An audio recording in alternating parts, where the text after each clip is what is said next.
Sadashiva Samarambam Shankaracharya Madhyamam Asmadacharya Paryantam Vande Guru Param Ishvaro Guratmeti Murtibeda Vibhagine Vyomabda Vyakta Dehaya Dakshinamurtaye Namaha Savavedanta Siddhanta Gocharam Tamagocharam Govindam Paramanandam Satguru Pranatosh Maham Om Shanti Shanti Shanti Om Namaste. So last class we concluded once again looking at what is the benefit of this Vedantic process that which leads to self investigation and self knowledge. And then Swami says that he began presenting a concept which I think Dayananda used to put beautifully, that self-knowledge, that self-inquiry and the assimilation of self-knowledge is but a process through which we revise the understanding we have about what we are. I mean, we invite to revise the understanding of whatsoever interpretation I have of this aham, my conscious existence. So I want to revise that conclusion, that mistaken conclusion, which is so common.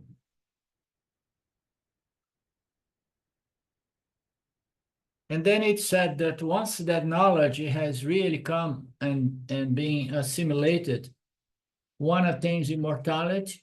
As we know, this immortality word means that I'm sorry, I jumped the paragraph here. That's why it does not make much sense. I want to take the conversation a certain direction, but it would not make much sense. So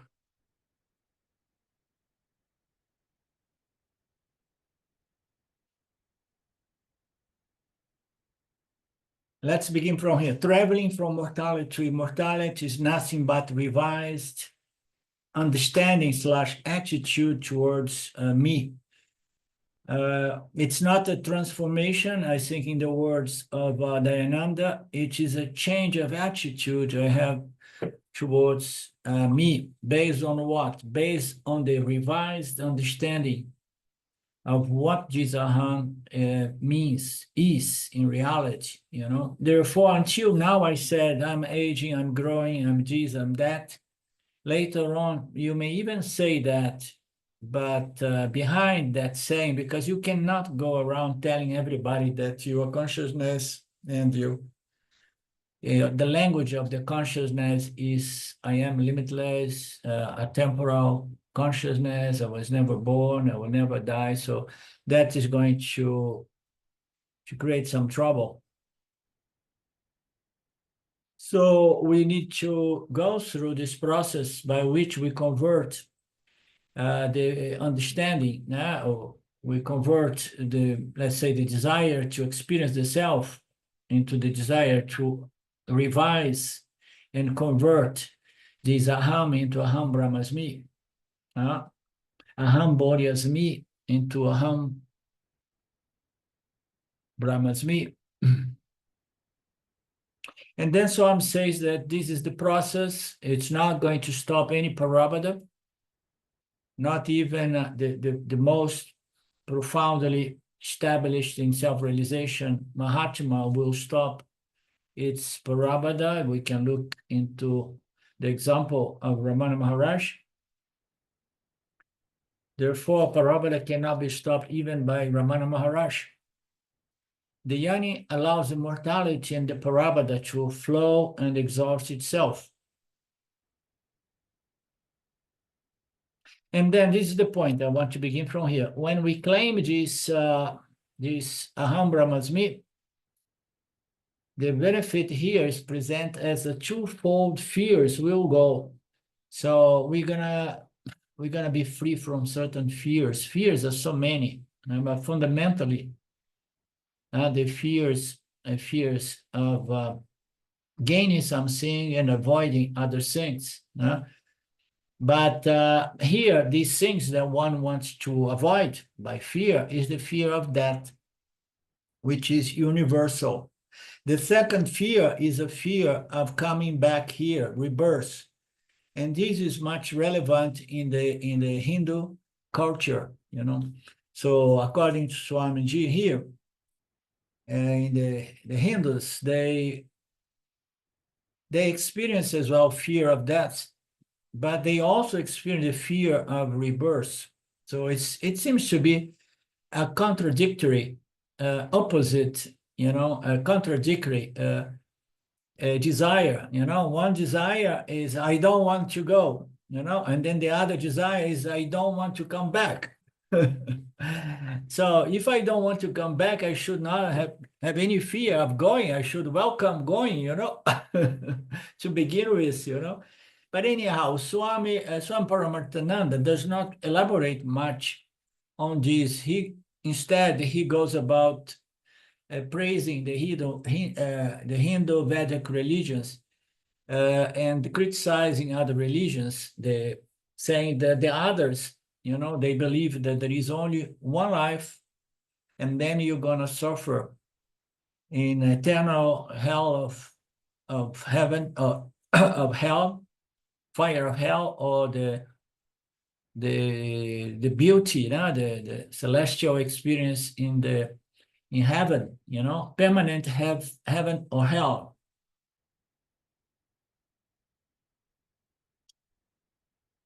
And then Swami brings here a joke that Swamiji, one Swamiji, he did not say which Swamiji is this one. He said, one person came and said, "You will go to hell, Swami, because you are not a Christian. I have been trying to convert you into Christianity, and you talk all these Hindu things, you know." The Swami asked, "Are you sure you go to hell?" And then the Christian person said, "Yes." 3 times he said, "Yes." Then the Swami asked the question, "Where will you go?" And then the Christian said, "I will go to heaven, of course." "Are you sure you go to heaven?" "Yes, yes, yes," 3 times. "I'm going to heaven," you know.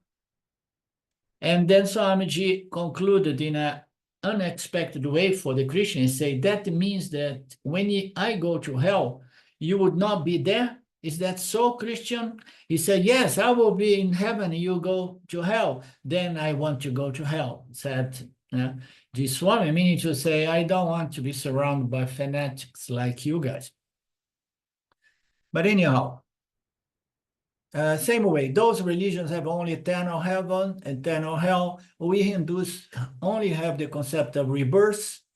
Therefore, the second fear for the Hindus and similar religions is fear of rebirth. They have a prayer that says, "I should not be born again."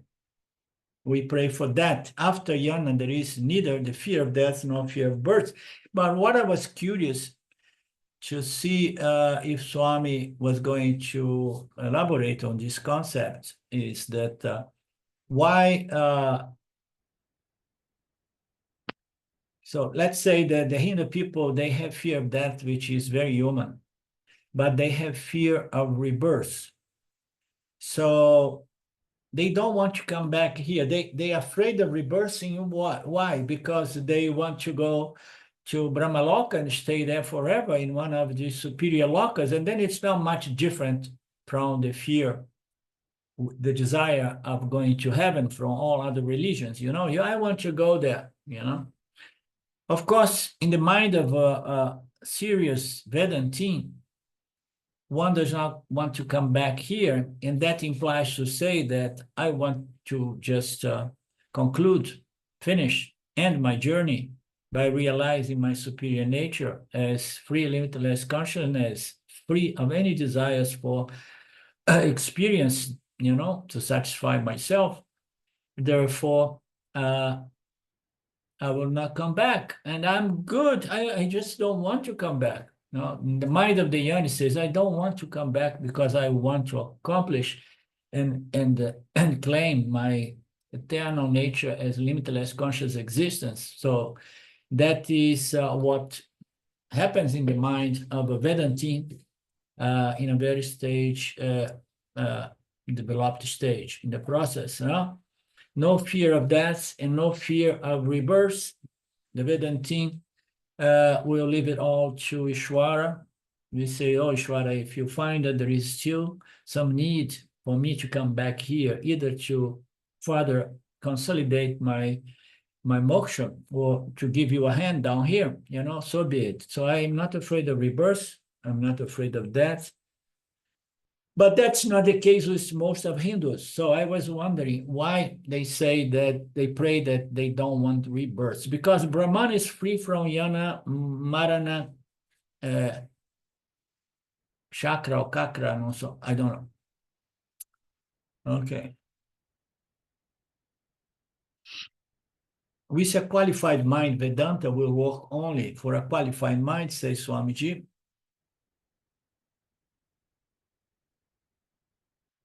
Work Vedanta will appear relevant only for qualified mind. All other will say that it's of no use whatsoever, this Vedanta, this dry Vedanta. We have heard that many times. I want a juicy experience. I don't want a dry understanding. Experience can be very juicy and pleasant, but knowledge, where is the juice in knowledge, if it's not really an experience? As I have emphasized in our last class, there is an element of experience. And we had talked about that in our last class, Celine, and then I remembered a certain, many years back when I turned to James, and I told him, I was trying to have a conversation with him about a certain element of experience in self-recognition, self-knowledge, because as we know, the self is always there, shining, producing the aham. We just have to recognize the light, illuminating the hand, rather than only the hand and not the light. So we experience consciousness all the time, not objectively, but as the subject, as the true subject. But we were looking into all of that, and then I was trying to get into this conversation with Ramji, and then I said, if we could also call it an experience of identity, because it's not an experience, but I use this term. It popped in my mind the other day because I stopped saying that. An experience of identity, which is equal to direct knowledge. Now I experience the world, but I experience my identity as consciousness, my true identity as consciousness. So an experience of a revised sense of identity as consciousness rather than the mind. But most, go ahead. Sorry. I was thinking about that conversation, and I was wondering what you think of this, that when that vritti, that sense, that transfer of identification comes, it does come as a vritti in the mind, I've heard Swami Danda say. And doesn't that sort of change the very landscape of the mind to have that vritti? Isn't there some sort of perfume left? Well, in the I don't know, change the landscape, meaning to say change the experience of the mind, or what? Or even change the platform upon which experience is appreciated. Of course, indeed. So it is the aham vritti is there in every human being, but unless we revise the meaning of all notions and concepts attached to this aham, I am, I exist, we're going to fall into the identification with the mortal body-mind complex, you understand? So we have to revise it, and then we have a different kind of bridge, which no longer aham body-mind as me, but aham free limitless consciousness as me. So that is not going to destroy one's body-mind, but will allow a completely different experience of the world through the same body-mind that was transformed. Here there is a passage that says that Jesus is not a transformation, self-knowledge not a transformation, but it's a revised conclusion in regards to what you are. It's going to appear here, but which is going to transform the way you see the world. Okay, a transformation, of course, in the scope of the relationship between a self-realized mind and the world. I don't know if was that what you were trying to convey. Thank you. It clarifies. Thank you. So coming back here, many people consider Vedanta to be not irrelevant at all, of no utility. Only people who are highly qualified are going to see relevance in Vedanta. Today I wrote a short satsang talking about that I'm gonna quickly translate and send to you guys, that you need to have come to a point of total clarity in regards of the nature of self-knowledge and moksha, because as long as we're still believing that moksha is a special mystical or spiritual state of mind that remains permanently the same, and then we are misled, so we need to come to the point of seeing truly and clearly, that self-knowledge has nothing, zero, zero, zero, to do with a state of mind, So to gain self-knowledge, you need a mind which is more conditioned or dominated by sattva guna, but the mind is going to be fluctuating, because the mind will always fluctuating even after self-knowledge. So the mistake to attribute moksha or enlightenment to nirvikalpa samadhi, because it's a state of mind with no modification. The mind will always modify to experience.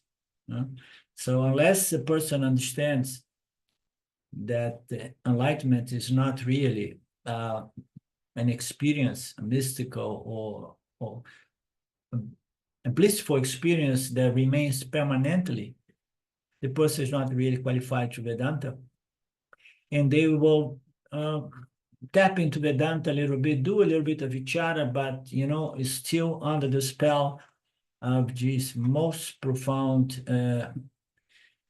ignorance that believes that moksha or enlightenment is an experience that remains permanently, which is absolutely not the case. That's why if we are not properly qualified, Shankaracharya says, along with Vedanta investigation, Karma Yoga and Upasana must continue. Just because you have started Vedanta Vichara, do not drop Karma and Upasana. Vichara will be efficacious only when qualifications are in place. Qualification will be there only when Karma Yoga, has fructified. Karma Yoga is the most natural and sure means by purifying and refining the mind.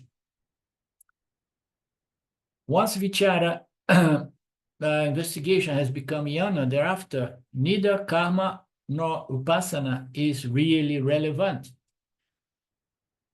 Although the jnana was gained, and then karma yoga, upasana yoga is not really relevant. The relevance is now nididhyasana, of course, no? So, but the yan is going to still naturally, effortlessly relate to the field from that angle, from that perspective of knowledge, which is the knowledge of relationship between Jiva, Ishvara, and Jagata.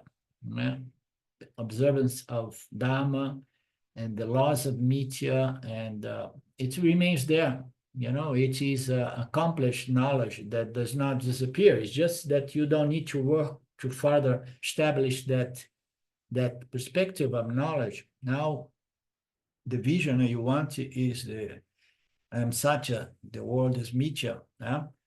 So all of that requires, you know, the entire process of karma, dharma, upasana. Otherwise, vichara is not possible without, you know, the knowledge of karma, dharma, and the disciplines of upasana. Therefore, karma samukaya is compulsory.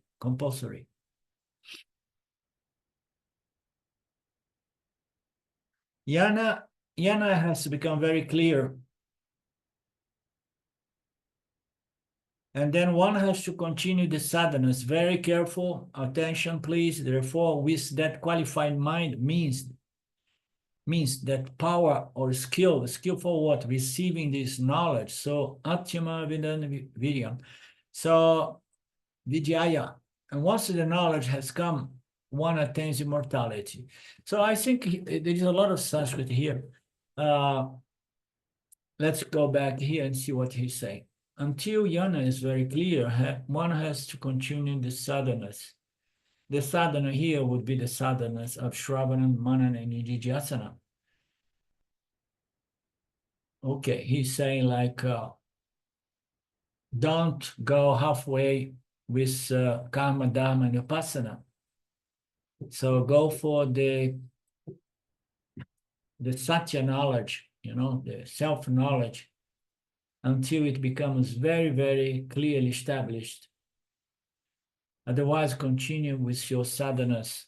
But he's not really elaborate on which kind of sadhana. Sadhana is Shravana, Manana, and Nididhyasana at this stage. Therefore, with the qualified mind or skill, receive this knowledge until it's properly assimilated. And then it said that in the verse, it says that one attains immortality. So attains immortality needs to be understood. It's not something that you gain by doing anything to become something such as immortal.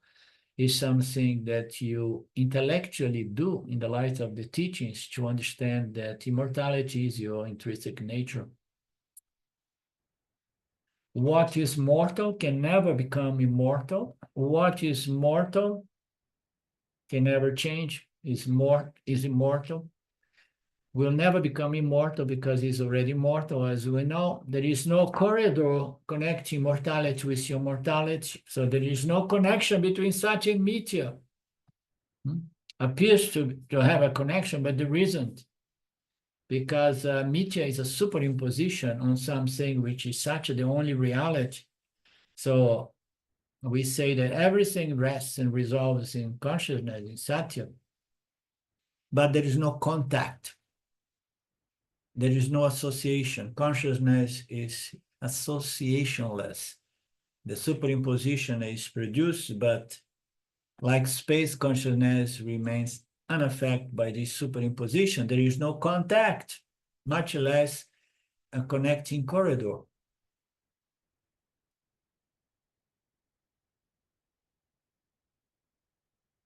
This is one of the most fundamental concepts of Advaita. There is no corridor connecting mortality with immortality. Immortality, there is no corridor connecting Satya with Mithya. So this will do a very good satsang. I will write something today on that. If I'm mortal, Advaita says no sadhana is worse. because a mortal can never become immortal. Finite by any process cannot become infinite. Then if I am mortal, can I do sadhana to become immortal? Then if I am immortal, can I do sadhana to become immortal? It's missing a question mark, I believe. Of course not. If I am mortal, I don't need to do any sadhana to become immortal. If I am immortal, I'm done. But most of the people not recognize their immortal, a temporal nature as conscious existence. They do sadhana to gain immortality. But the point here is what kind of sadhana you need to do to claim your immortality. That is the Shravana, Manana, Nididhyasana sadhana. That's not going to produce immortality, but is going to allow us to recognize our true immortal nature and claim it. So if you feel that you are mortal, body, mind, no sadhana will help you because you cannot convert mortal into immortality. This is within the context that everybody desires to live forever. Fear of mortality is a desire to live forever, is a desire to be immortal. Most people have that because they fear death, because it's a big unknown thing. And then they desire immortality. But if you are identified with the mortal body, there is no way that you're going to carry your mortal body to become immortal. Immortal also does not require sadhana, except Shradhana, Manana, Nididhyasa, Yana Yoga, sadhana. So then what are you taking these classes for? Why did you not tell me before to stay home? Because I don't require any sadhana. And then Swami says you need the Nididhyasana, the Shravana, Manana, the Vedanta, not to produce immortality. It's not to convert your status from mortal to immortal. All of our sadhanas, which are Shravana, Manana, and Nididhyasana, they serve for you to revise your understanding about what you are. It's better said, about what you are. It's going to correct a misidentification in regards to what you really are. This mistake is cosmic, is universal, it's hardwired, and it's something that's difficult for us to understand how such a mistake can be so universal and so difficult to be reversed. We have to build the punya, spiritual punya, to come to Vedanta, and then through the teaching of Vedanta will be allowed to revise the sense of identity about myself. What is that mistake? While I'm always immortal, I have mistaken myself to be the mortal body. All the sadhanas are only here to drop the notion that I'm mortal. So the Vedanta sadhana is not to make the mortal immortal, but to shift your sense of identity from the mortal body to the immortal consciousness. Drop the notion that you're the mortal body. Attaining immortality means dropping the notion that I am the mortal body. That's why it's said that moksha is but a cognitive process. Logic, inquiry, in the light of these teachings.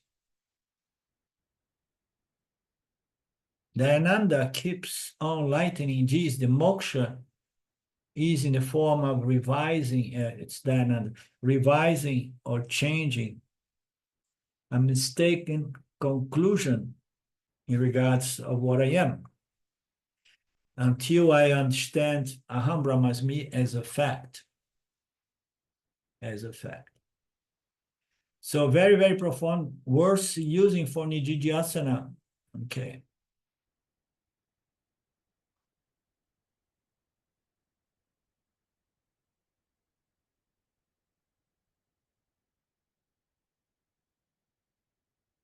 Any questions? Any commentaries? I was thinking, going back to verse 4, to the verse itself, through the self one gains strength. I was thinking about that, and I was thinking maybe the strength they're talking about is actually the self gives animation to the body, makes it sentient, and they're referring to this as the actual strength. Yeah. Without the Atma, there's no strength at all. The Atma provides that force behind all life. It's very much on those lines. And what is our group? Lynn has posted, because Swamiji did not elaborate on this, but Lynn has posted an elaboration coming from Swami Paramarthananda, Swami Dayananda. Yeah, I saw that. It's pretty much on those lines, yeah. And it's also in the Gita, there's pretty much a chapter, I can't remember, 5th, 6th, but that self-effort, pulling oneself up by oneself. Yeah. You know, those sadhana chatushtaya sampati. Yeah.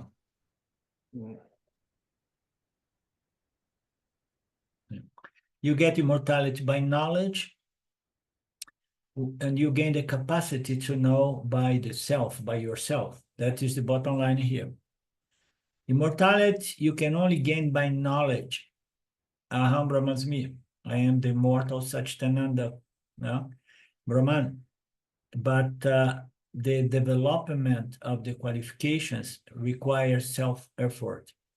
So the effort comes at our end. The Vedanta, the Upanishad, they throw the knowledge. So we need to put up our effort to develop the qualifications that allow us to see the relevance in Vedanta.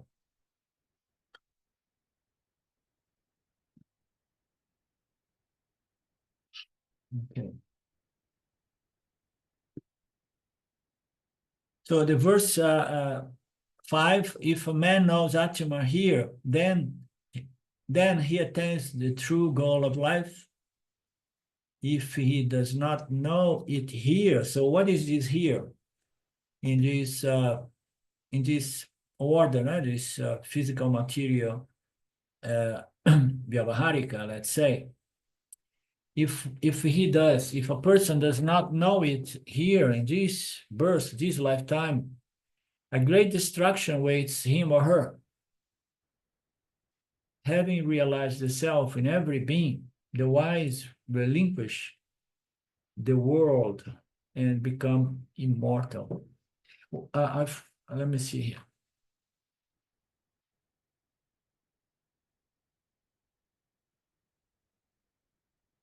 Yeah, I wrote a note. I had a doubt in regards to these words, relinquish. The wise simply just leave the world behind, you know, give up the world as something really relevant and meaningful, or leave behind the world.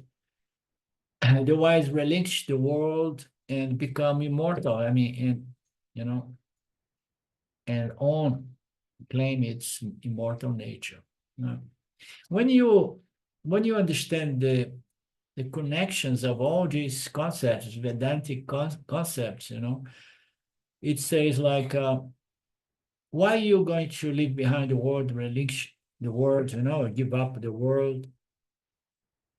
Because deep inside, everybody wants what they want, because we want to be immortal. You know, the biggest and most profound desire behind all desires is the desire for immortality. The biggest and most profound fear is the fear of death.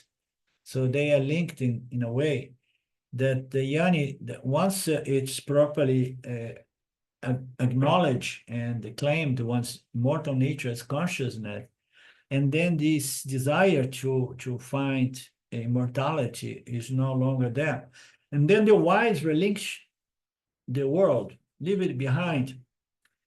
And meaning to say that they don't attribute reality or value to the world. The value of the world has served the purpose of bringing him to this point of understanding that the world is valueless. You understand? The only value, the only real value is in one's true nature as conscious existence of limitless immortal nature. Right, Lynn? And it's funny because friends say, why don't you ever want to do anything? You get pulled by everybody, so it happens step by step, doesn't it? Yeah. Yeah. And step by step, the fear of being left alone goes, because you understand, I'm leaving the world behind. The world is not leaving me behind, because, I understood something that most people do not know.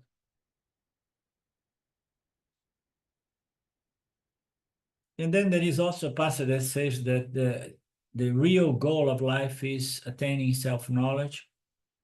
If the person does not attain it here, great distraction awaits him or her. What is the distraction? So the body, the physical body, is going to be destroyed. And depending on the quality of the mind, one is going to experience that as a tragedy of destructive proportion, let's say.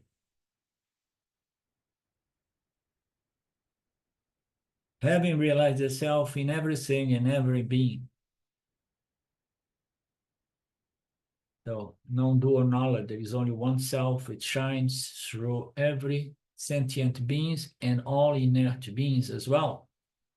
As we know, in the inert beings, the material world, it shines as Sat, my very existence, and then in the Jiva object, the sentient object, it shines as sentience. Living creatures, inert creatures.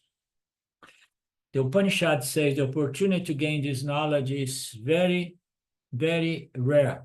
Wow. It says that even to have the opportunity to come to Vedanta and do this inquiry is very, very rare. First opportunity is Manusya Tibam. Every one of us has got infinite Sanchita karmas, and these karmas are fit for giving all types of births. According to the scriptures, there are 84 hundreds of thousands of species. I forgot what it's there. You remember? It's 100,000. Yeah, it is 100,000, yeah. Huh? 100,000. 100,000, yeah. Okay, there is 8,400,000 species on this planet. He says that every animal, such as a frog itself, contains already 60 or 70 different species of frogs, it's saying here. Any jiva can be born as any of these 8,400 of species. And among so many species, human being is one, and there is, 8,400,000 species. If we translate it, 8,400,000 maybe. So there are 8,400,000 species, and you have to win a lottery among so many species. So here the Swamiji is just emphasizing how rare it is to get a human birth. So what are the chances to be born as a human being? Therefore, after several births, and of course, in between the births, we would have taken several human births also, but we did not utilize this opportunity for gaining self-knowledge. What is the proof? The proof is that we are back here. That's why that little baby in Mumbai, when he was born in the hospital, immediately the baby starts crying, not again, not again, not again, as you know. So what is the proof? Ishwara has sent me here again. Oh God, it means I did not really assimilate properly my self-knowledge. We are sitting here, that is the proof that we did not gain knowledge. This very current birth, life, is a proof that in the past human birth, I have, this means this very current janma is proof that in all other past human janmas, we have successfully pursued everything else other than self-knowledge and moksha. No, not necessarily. We could have pursued self-knowledge and moksha, but not concluded our process. So we have got this human birth. Fortunately, there are some merits, attributes to that. There also, only in the Vedic culture, this moksha concept exists. There may be other cultures where moksha concept is not even there, or it's all made fun of. The real moksha concept is there in the Vedic culture. Therefore, to be born in this culture, where we talk about Dharma, Artha, Kama, and Moksha, says much about us, We were not born there, but somehow we found our way to the culture, So even after we get to know all about these different pursuits, human pursuits, purusharthas, it's very rare someone who really stays focused on the force, purushartha, which is the pursuit of self-knowledge and moksha, which is called mumukshutva. It's important because a lot of people flirt with Vedanta. Some people stay for a while with Vedanta. Some people stay a long time with Vedanta, but they understood the 4 human pursuits, but they don't give everything into the last one. They spread out their investments, so to speak. And then he says, it's an intense desire for self-knowledge and moksha, which is rare. So this birth, with this desire is rare. Now, this birth, to be born as a human being is rare. To have the desire for moksha is rarer. And even after mumukshvatva comes, many people do not know that moksha is only a question of revising one understanding about oneself.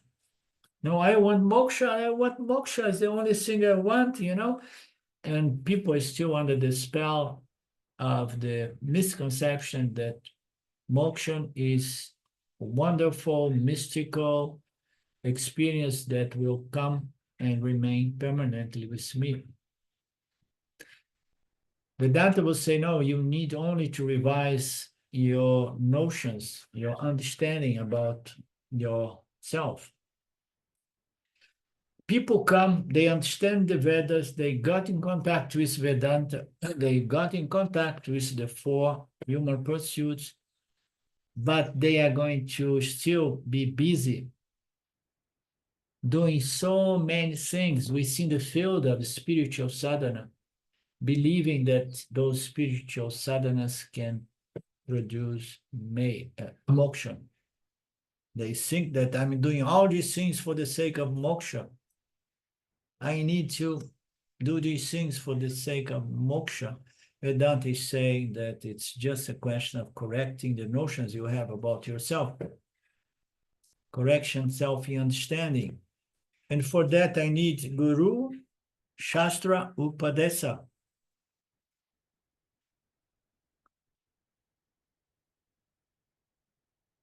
I should know that.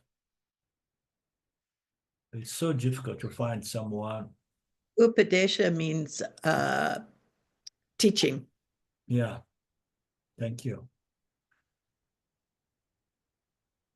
So we need to have Guru, Shastra, Upadesha. And it's so rare to find that. People want moksha, they want self-knowledge, but they don't want to go through the process.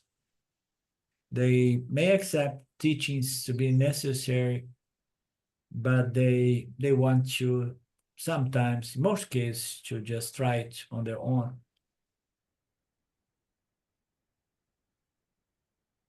So one should know it. And even after knowing, I should have the opportunity and the desire for the Vedantic study, you know, in association with scripture and Guru. I should have a good karma as well, a favorable karma. And the desire for that. So I have to desire the Upanishads. Many people want moksha, but they hate Vedanta. They don't want Vedanta. Many people want moksha, but they do not have desire for Vedanta or the Upanishads. They do not understand. They do not know. They're caught. They are caught in the field of experiences. Spiritual experience. Therefore, desire for Vedanta, Vichara, and opportunity, good karma, are the rarest ones. Yes?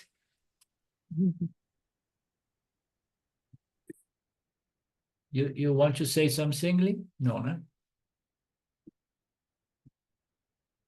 Human birth, and then now he is going to revise. Human birth is very rare. Desire for moksha is even rarer. Desire and opportunity for Vedanta Vichara is the rarest possible thing.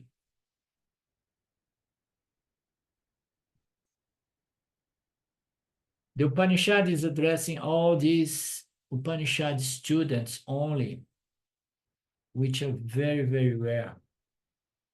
You come under that rarest category, so it says so much about us. Oh, we should be proud. Our ego should be like, woo, huh?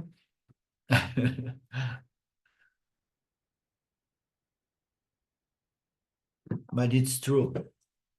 Make full use of it. If you miss this opportunity, we do not know when the next opportunity will come. This is another point.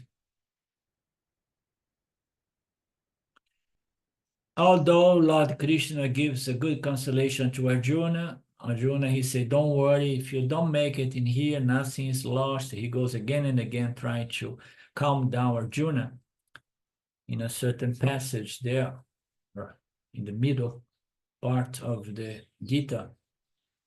Once you have started attending this class, let's say, that will regularly come to the class, once you are really serious, systematically, consistently attending these classes, one definitive thing is for sure what? Whether moksha or another or self-knowledge comes or not, next birth you will be a human birth again. Oh, thank you. I'm not going to be a cockroach. That does not give me much consolation. Huh? But more than that, Krishna was saying that nothing will be lost. You're going to be born much more spiritually developed.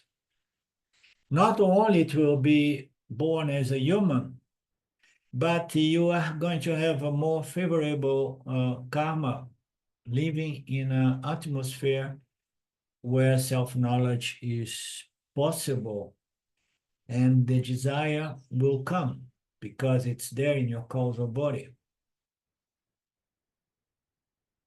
In the 6th chapter of the Gita, Lord Krishna says, being rare, you may know it, otherwise the loss is infinite and it is an immense loss.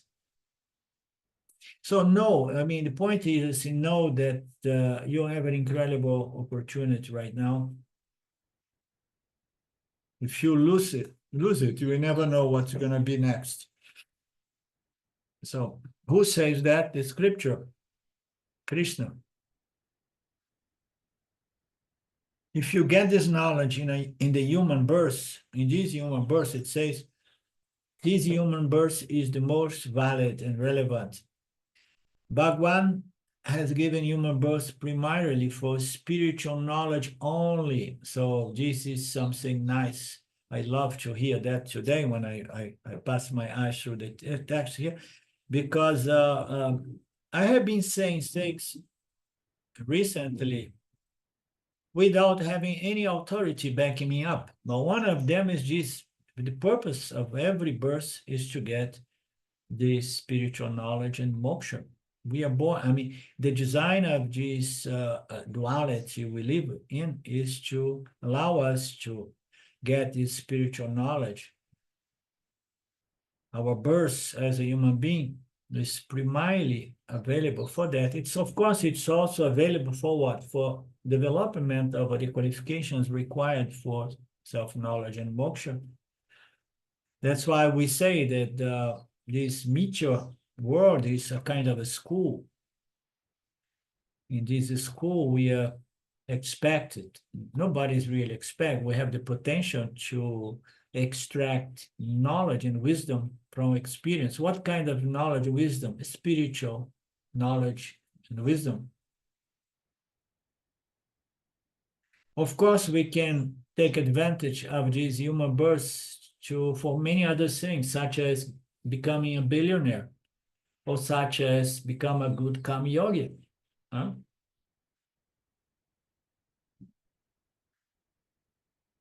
But fundamentally, this birth is meant for self-knowledge, because all other species, knowledge is not possible. Now he's talking about general knowledge. So clear knowledge, I mean, human knowledge is very far from being really clear, but we have a potential to refine our knowledge in regard to phenomena, scientific knowledge. But definitely other species do not have this capacity. And then Swam says that, but human beings, they raise a family, and the chicken raise a family, the buffalo raise a family, the lion raise a family. There are many things that are available to other species, but to gain knowledge, conscious knowledge, is only for human beings. Many other species will accomplish these goals, these gains, survival and procreation for preservation of the species. It's all unconscious. Therefore, human birth is valid only when this knowledge is gained. The completion of the purpose is done, is self-knowledge, gaining self-knowledge. Therefore, he says, if a person does not make use of this birth for spiritual knowledge, the loss is infinite. What you're going to lose? The recognition of your infinite nature as Satchitananda Brahman.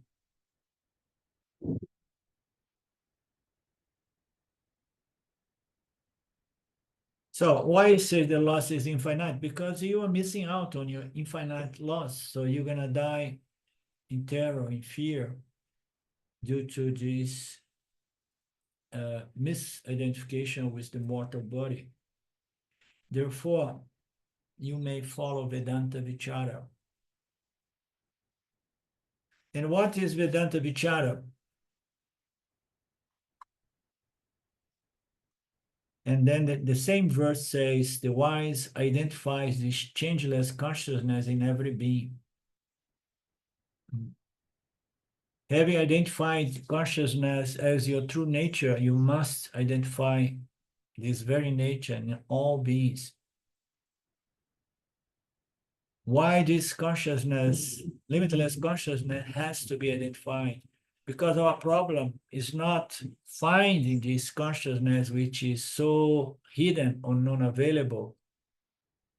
We just have to identify how ordinary and common and never not present this consciousness is. Our problem is not non-availability of consciousness. Oh no, it's so hard, so hidden, so difficult to find. I may have to go to the Himalayas and an ashram to find consciousness. The problem is not that, scarcity, non-availability, no. Our problem is the difficulty we have to discriminate consciousness from the mind, consciousness from the intellect.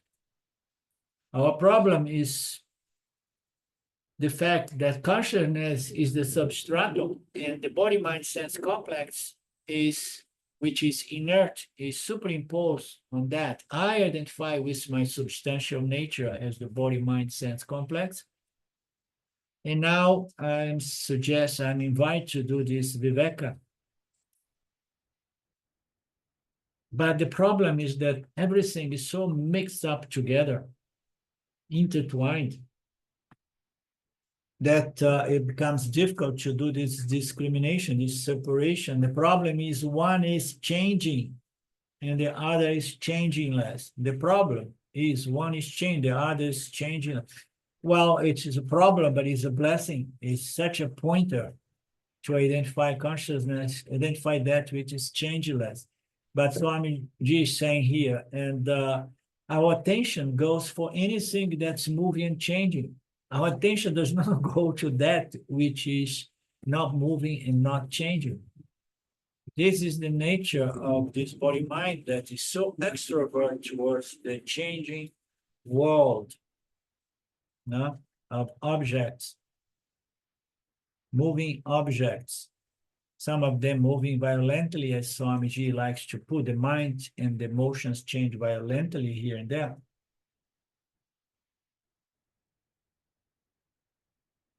You try to meditate, you close your eyes, you try to see the changeless consciousness, but everything you see is the changing emotional mind. It's so frustrating in the beginning when you begin trying to grow spiritually by doing meditation without having gone through karma, dharma, and vipassana, you know.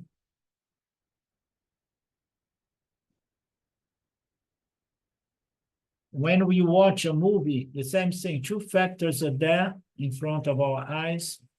The movie is changing, the characters are changing, the scenes are changing, the light is not changing, and my consciousness, yeah, in which I perceive this movie is again not changing. The analogy here is people go to the movie and they sit down, they watch the movie. It was more like a play, a theater play. And then everybody stand up and go, and then there are a few Vedantins sitting there and they don't go. And then the workers, they come, hey guys, come on, let's go, let's go. So you need to go, there is nothing there anymore. I said, how so? I mean, now things are getting only better. Now there is light, and I'm enjoying light the most.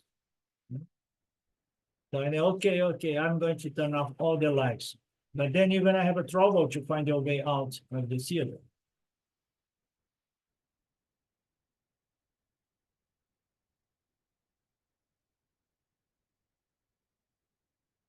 Similarly, in life as well, we are distracted by the changing movements, factors.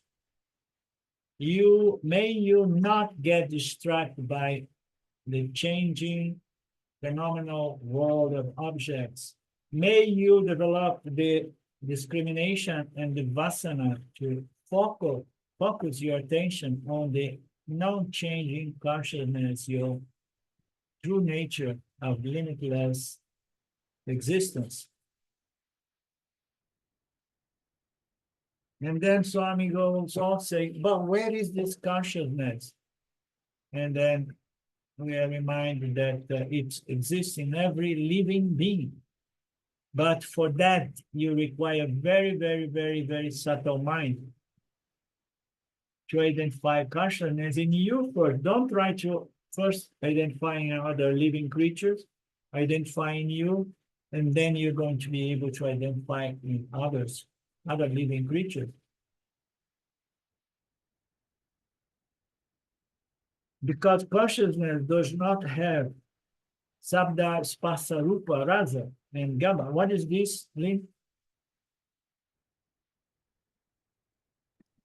Sound, touch, form, taste, and smell, the five senses, the indriyas. Thank you. So because consciousness does not have the attributes of the five elements, I cannot identify this consciousness. I require a very subtle mind that can identify that which is attributeless, changeless, and motionless by nature. One has to become very subtle in one's mind. The one who has got a subtle mind is called Jira. Jira means a discriminating person, a discriminating Sukshma Buddhi. Sukshma, like light itself. I have given the example. If I ask what are here, what are all here? You will notice the hands, the fingers, and so on, and you're gonna miss on the light. The changeless light reflecting on the hand. Why? We take it for granted. Almost as if we take for granted our conscious existence. And that's why unconsciously we want to live forever as the body-mind, as the physical body. There is a good exercise here, not mentioned in these Upanishads. I will have to be done as explained in our Brahman as changeless consciousness is available in every living creature. But what about the inert creatures, the inert objects of the world? Is Brahma in the inert material objects or creatures they like to call inert creatures? In other Upanishads, what they have, they say. So we remember this teaching. Brahman has three natures. One is Chit consciousness, the other is existence.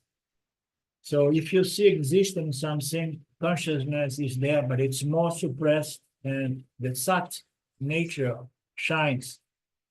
But you can tell that consciousness is that as the architect, the knowledge who designed the inert physical Namarupas of this world.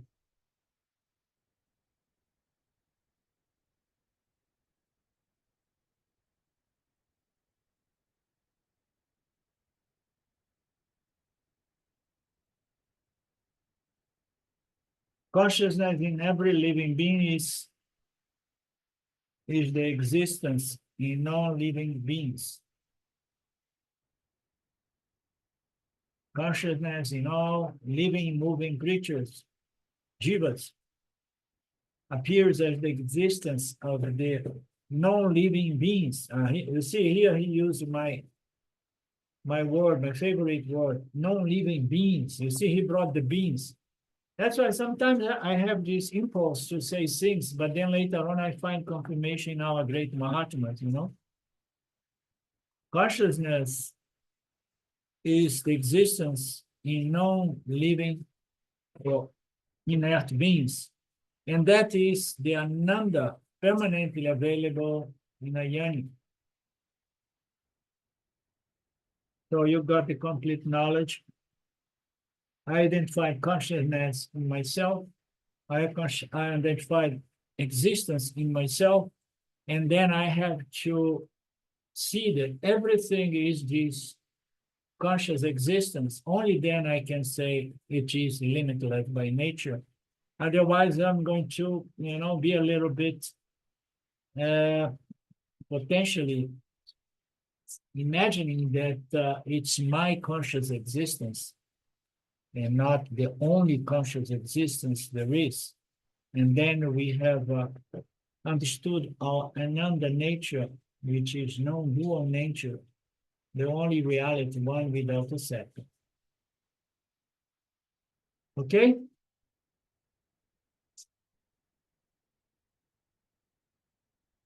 Anything else? Thank you again, Arlindo, for bringing us the Kena. It's just, Bring you up? thank you for bringing the Kenopanishad. It's the best. I love it. Very nice. Okay, so I'm gonna right away post the previous one. I think I know what was the mistake I did. Oh, Purnamada, Purnamidam, Purnamudachyate, Purnasya Purnamadaya, Purnamevavashishate. Om Shanti Shanti Shanti Om. Oh, Mark, did you open that video? Because I noticed that it appeared there on our group again as video number 19. Did you open that? I opened it and I watched the whole thing again, Arlindo. It was great revision to watch it again. So yeah, it's definitely the same one. Okay, it's because I was confused last class and I end up going through the same text that we did in the previous, but Okay.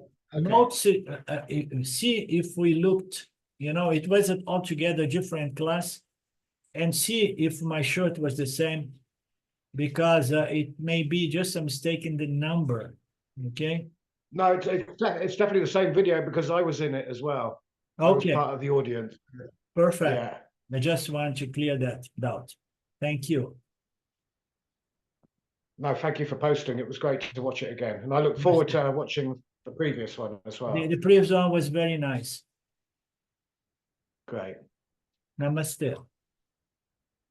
Okay, thank you, Arlindo. This one as well, absolutely wonderful. Thank you. Much appreciated.